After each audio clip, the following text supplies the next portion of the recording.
Hola, bendiciones hermanos y hermanas, damos gracias al Señor. Hoy día seguimos meditando las Escrituras y estamos leyendo los capítulos 20 y 21 del libro de Job. Hoy en esto leeremos el segundo discurso de Sofar y pareciera que el centro de su mensaje es: Job, admite que estás equivocado y que yo tengo la razón. No puedes ser tan ignorante como para negar lo que yo digo. Eso es la verdad. Sin embargo, podemos ver que el tenor es lo mismo de lo que hemos venido leyendo. Repitió lo mismo que Elifaz, lo mismo que Bildad, y me refiero al fondo del mensaje, que los sufrimientos de Job tienen que ver con su impiedad. No, y como hablo del fondo, no hablo del detalle. Pareciera que cuando nosotros analizamos los detalles de este discurso de Sofar, él parece centrarse mucho más en las riquezas, tomándolas como un punto de premio, de castigo del ser humano en medio de esta vida.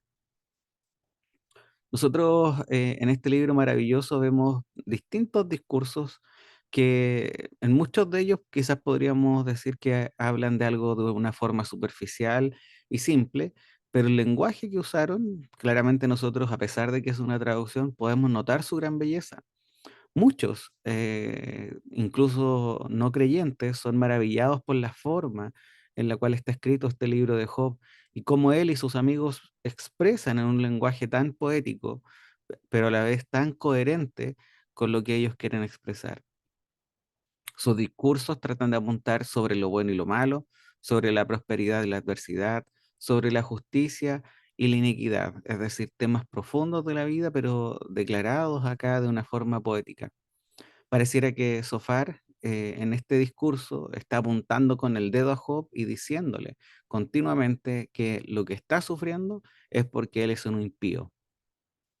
Así que cuando vemos la respuesta de Job en el capítulo 21, si nosotros quisiéramos hacer una especie de resumen, sería algo así. Job le dice, no solo a él, sino que también a su amigo, le dice: oigan, oigan, antes de mofarse, quiero que oigan y que se sorprendan. Ustedes siguen hablando sobre el destino de los malos, y bien, pero miren a su alrededor. Todos conocemos a personas malas que tienen mucha prosperidad, envejecen, tienen nietos, sus casas son seguras. Nada malo parece sucederles. Dios no veo que esté usando ninguna vara de corrección con ellos. A pesar de que hasta se mofan de Dios algunos. Estos dicen: ¿por qué vamos a servir a Dios? Estamos bien sin Él. ¿Cuál sería la ventaja de orar a Él? ¿Acaso esas personas siempre reciben lo que merecen? ¿O no? Eso sin duda ocurrirá. Dicen las voces, pero ¿cuándo? Al presente los hijos de Dios parecieran incluso sufrir más que los impíos. ¿Quién es el que retribuye a los malos? Todo lo que ustedes me están diciendo es mentira. ¿Y por qué hago este resumen? Porque pareciera que la respuesta de Job a sus amigos en este capítulo es contundente. Lo que está diciendo claramente es aplicable en ese tiempo y es aplicable el día de hoy. Pero hay un detalle. En el capítulo 21, en el versículo 30, por ejemplo, la versión NBI, dice que Job se pregunta: en el día del desastre, ¿el malvado se salva? En el día de la ira, es puesto a salvo. Haciendo, pareciera hacer referencia incluso al día final y preguntándose si acaso también serán puestos a salvo. Así que muchos hoy se hacen preguntas similares porque parece que el impío prospera y que aquellos que intentan hacer las cosas de forma correcta parecieran sufrir mucho más. Nuestra razón puede desatar angustia en medio de esta situación y llevarnos de la amargura incluso al enojo al pensar de esta forma. Por eso es que nosotros debemos tener puesta nuestra mirada en las promesas de nuestro Señor Jesucristo, y no solamente en sus promesas, sino también en sus advertencias.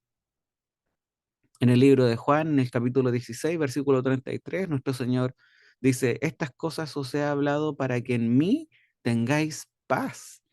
En el mundo tendréis tribulación, pero confiad, yo he vencido al mundo.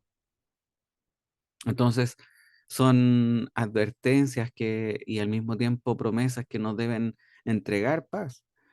Y si tomáramos la pregunta de Job de si en el día de la ira los impíos serán puestos a salvo o no, lo único que puedo hacer es citar las escrituras y las palabras de nuestro Señor.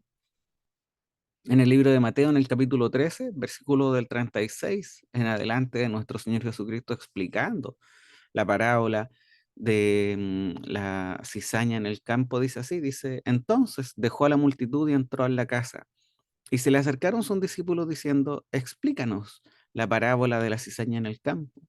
Y él respondiendo dijo, el que siembra la buena semilla es el Hijo del Hombre, y el campo es el mundo, y la buena semilla son los hijos del reino, y la cizaña son los hijos del maligno, y el enemigo que la sembró es el diablo, y la ciega es el fin del mundo, y los segadores los ángeles. Por tanto, así como la cizaña se recoge y se quema en el fuego, de la misma manera será en el fin del mundo. El Hijo del Hombre enviará a sus ángeles y recogerán de su reino a todos los que son piedra de tropiezo y a los que hacen iniquidad, y los echarán en el horno de fuego. Allí será el llanto y crujir de dientes. Entonces los justos resplandecerán como el sol en el reino de su Padre. El que tiene oídos, que oiga. Así que muchas veces cuando pensamos en las injusticias que pareciera tener este mundo respecto al éxito, las riquezas del impío, medito en estas promesas que me hacen mirar siempre hacia esta esperanza futura. Así que te animo también a ti, hermano y hermana, a poder hacerlo, a confiar en lo que nos dice nuestro Señor en sus advertencias, donde nos dice que sufriremos tribulación en medio de este mundo, pero también en sus promesas, donde llegará ese día en el cual nosotros podremos estar con el Padre Celestial y poder disfrutar de su presencia por la eternidad. Creo que estas promesas futuras le dieron fuerzas a tantos mártires en la iglesia primitiva que sufrieron persecuciones y horribles ataques para que estos simplemente, pareciera simple, renunciaran a su fe. ¿Cómo no animarse en estas palabras? Y en esto trae a mi memoria un mártir que yo sé que muchos que me conocen ya han escuchado su historia, y este es Policarpo, quien cuenta la historia que fue discípulo de Juan. Y en esta historia dice que cuando fue llevado al estadio, el procónsul romano lo interrogó y le insistía que negara a Cristo, que éste debía jurar por el César y negar su fe. Policarpo dice que levantó sus manos al cielo y dijo, fuera con los ateos. El procónsul insistió, lo único que le importaba es que éste negara a Cristo. Decía que si negaba a Cristo, éste lo pondría en libertad. Pero el relato dice que Policarpo dijo lo siguiente, dijo, 86 años le he servido a él y él nunca me ha hecho daño. ¿Cómo entonces yo podré blasfemar a mi rey y salvador? Escúchame declarar con fuerza, yo soy un cristiano, y si tú deseas aprender qué son las doctrinas del cristianismo, asígname un día y las escucharás. A ti he pensado correcto ofrecer testimonio de mi fe, pues somos enseñados que debemos honrar a los poderes y autoridades que han sido ordenadas por Dios. Dicen que el procónsul se enojó mucho y viendo la fe de Policarpo le amenazó con lanzarlo a las bestias. Y Policarpo le respondió, llámalas, pues no estamos acostumbrados a arrepentirnos de lo que es bueno para aceptar aquello que es malo. Y dice que el procónsul se enojó mucho más y lo amenazó con lanzarlo al fuego.